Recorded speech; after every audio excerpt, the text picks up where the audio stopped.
본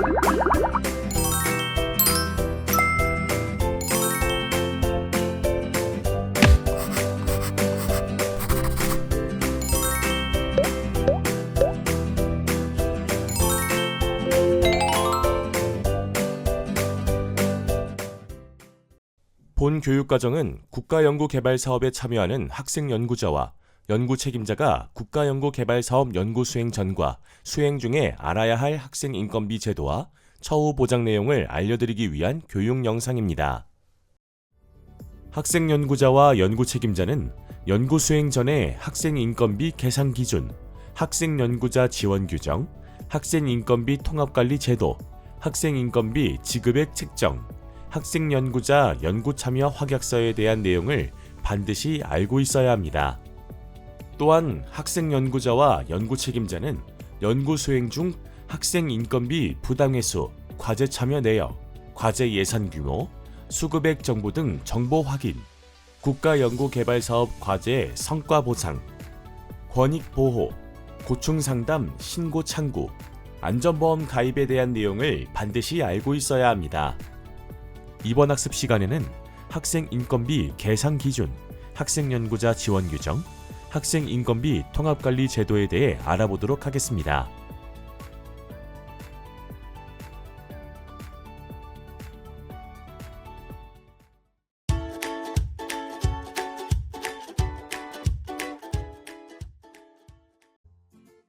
선배님 안녕하세요. 교수님께서 개강하면 한국연구재단 과제를 같이 하자고 하시는데 인건비 얼마 정도 받을 수 있을까요? 학생 인건비는 연구참여 확약서에 약정한 대로 받는 거라 교수님과 연구참여 확약서 쓸 때 협의해야지. 연구참여 확약서요? 그거 쓰기 전까지는 알 수 없나요? 우리 연구실 세부 운영 기준 참고할 수도 있겠지만 금액은 확약서 쓸 때 정하지.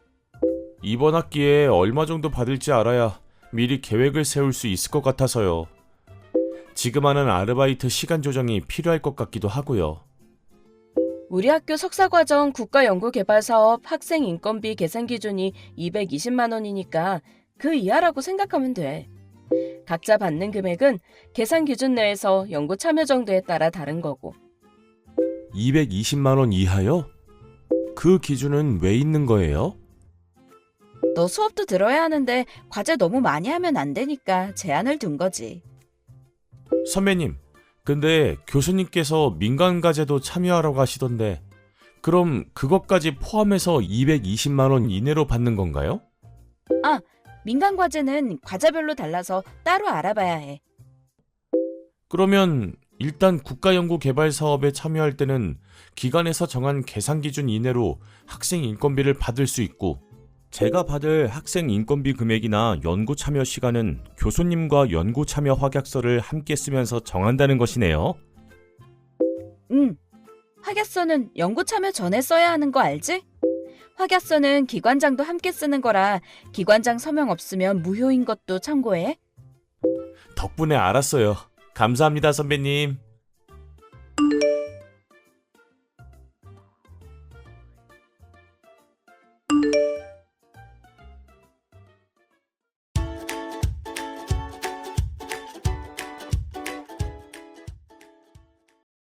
국가연구개발사업 학생 인건비란 무엇일까요? 국가연구개발사업 학생 인건비는 국가연구개발사업에 참여하는 학생 연구자에게 국가연구개발사업 재원으로 지급하는 인건비를 의미합니다. 즉, 연구수행 업무에 대한 대가로 지급하는 인건비이므로 민간 과제 등 국가연구개발사업 재원이 아닌 인건비나 장학금 등은 학생 인건비에 해당하지 않습니다. 그렇다면 어떤 과제가 국가연구개발사업에 해당할까요? 국가연구개발사업은 중앙행정기관이 법령에 근거하여 연구개발을 위하여 예산 또는 기금으로 지원하는 사업을 말하는데 쉽게 말하면 과제를 기획, 관리하는 중앙행정기관 또는 전문기관이 공고하고 선정하는 사업의 과제를 의미합니다. 그리고 국가연구개발사업 참여 연구자 중 학생은 학생연구자로 구분합니다. 즉, 국가연구개발사업 학생연구자란 국가연구개발사업에 참여하는 대학, 대학원 소속 학생 신분의 연구자를 말합니다. 휴학생과 수료 후 연구생 등록을 한 수료생, 학위과정을 마친 후 상위과정 입학 허가를 받은 상태에서 종전 참여하던 연구개발 과제에 계속 참여하는 상위과정 예비 입학생도 학생 연구자에 포함됩니다. 학생 연구자들은 연구 참여 전에 반드시 학생 연구자 연구 참여 확약을 체결해야 합니다. 연구에 참여하고 난 뒤 확약을 체결해서는 안 됩니다. 앞으로 학생 연구자 연구 참여 확약서를 줄여 연구 참여 확약서로 부르겠습니다.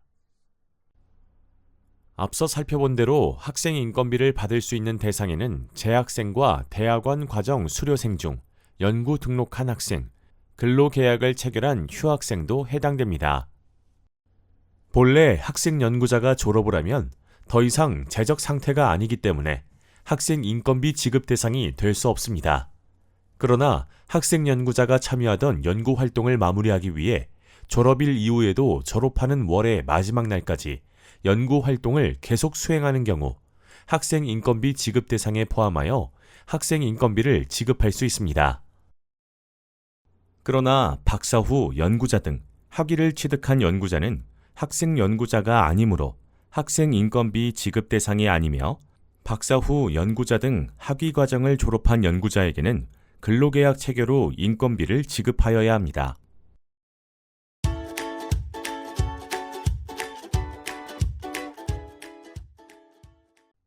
국가연구개발사업 학생인건비 지급체계는 학생인건비 과제별 관리, 학생인건비 통합관리의 두 가지 방식으로 나누어집니다. 먼저 학생인건비 과제별 관리는 과제 참여 학생연구자 대상으로 학생연구자별 학생인건비 계상률을 책정하여 학생인건비를 과제별로 구분하여 지급하는 방식입니다. 이와 달리 학생인건비 통합관리는 학생인건비를 과제별로 구분하지 않고 계정별로 통합관리하여 지급하는 방식입니다. 학생인건비를 과제별로 관리하면 연구개발과제 종료 시 과제 학생인건비 잔액을 사용할 수 없지만 학생인건비를 통합관리하면 과제 종료 후에도 학생인건비 잔액을 사용할 수 있습니다. 그리고 학생인건비를 과제별로 관리하면 연구개발 과제에 참여하는 학생연구자에게만 학생인건비를 지급할 수 있습니다. 그러나 학생인건비를 통합관리하면 해당 연구개발기관의 과제에 참여하는 학생연구자에게 학생인건비를 지급할 수 있으며 개정 책임자와 함께 신규 후속 과제를 준비하는 학생연구자에게도 지급할 수 있습니다. 학생인건비 과제별 관리 지급 방식을 그림으로 표현하면 이와 같습니다. 학생인건비 과제별 관리는 과제에 참여하는 학생연구자에게 해당 과제 학생인건비를 지급하는 방식입니다.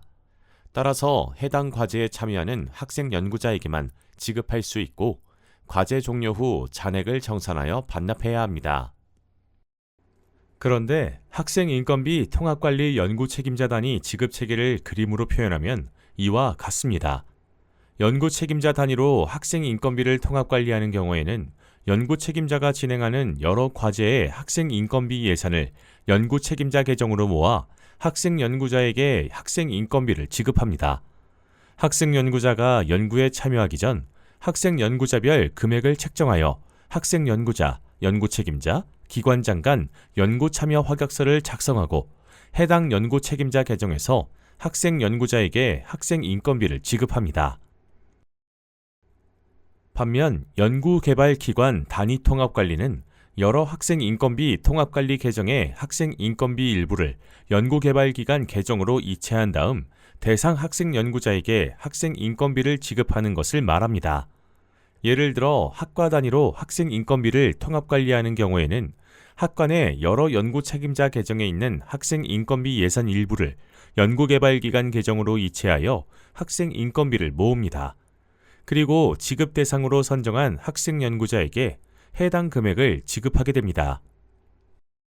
연구책임자 단위로 통합관리할 때는 연구책임자 계정별 지급만 가능하지만 연구개발기관 단위로 통합관리하면 연구책임자 계정별 지급뿐만 아니라 기관 계정의 지급도 가능하여 학생연구자 간 지급액의 편차가 줄어들고 학생연구자에게 최소 지급액을 보장하는 효과가 있습니다.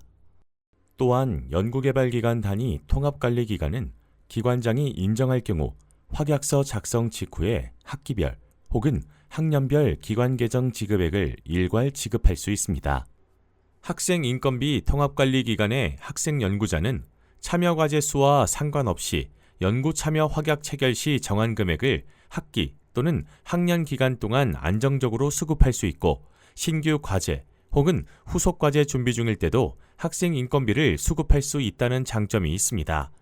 그리고 연구 책임자 역시 과제별로 남은 학생 인건비 예산을 학생 인건비 통합관리 계정에 모아 계정의 잔액을 과도하게 두지 않는 한 잔액을 활용하여 후속 과제 준비 중에도 학생 연구자에게 학생 인건비를 지급할 수 있다는 장점이 있습니다.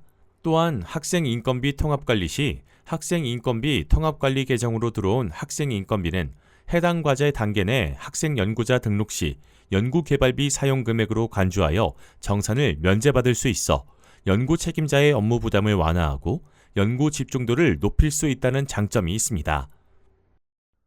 학생 인건비 통합관리 기관이란 무엇일까요?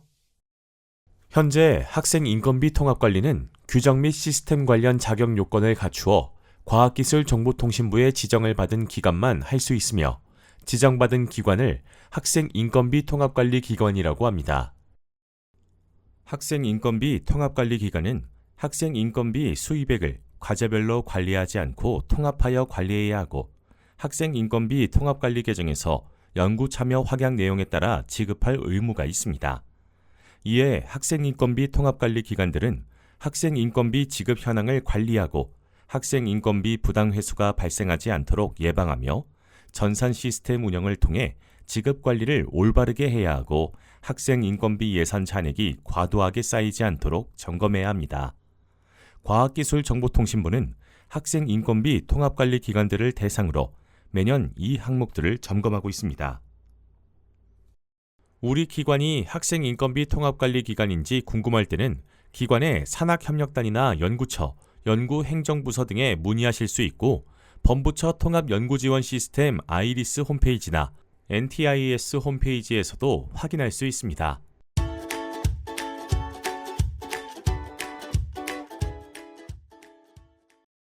학생 연구자가 월별 받을 수 있는 국가연구개발사업 학생 인건비 최대 금액은 기관의 학생 인건비 계산 기준으로 정한다는 것 알고 계셨나요? 학생 인건비 계산 기준은 국가연구개발사업 과제를 수행하는 학생 연구자가 실제로 받을 수 있는 월별 최대 학생 인건비의 세전 금액이며, 이 기준은 각 대학 등 연구개발기관에서 자율적으로 책정합니다.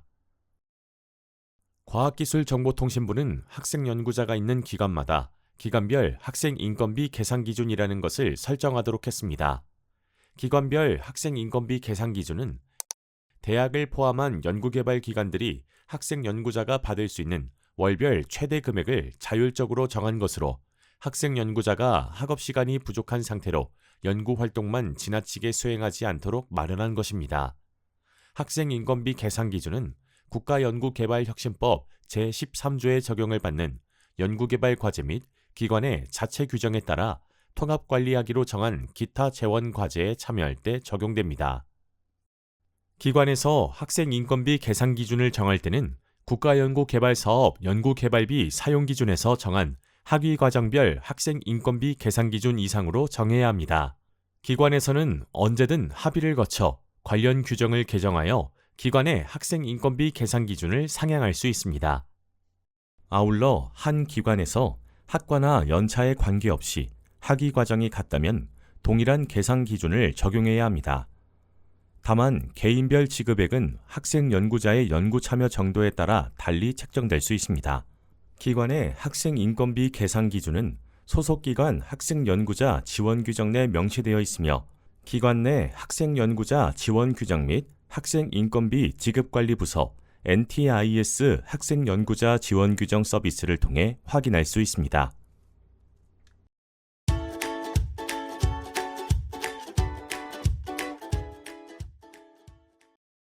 학생연구자 지원 규정은 학생연구자가 연구활동 중 겪는 불합리한 행태를 줄이고 건강한 연구실 문화를 조성하기 위해 만든 규정입니다.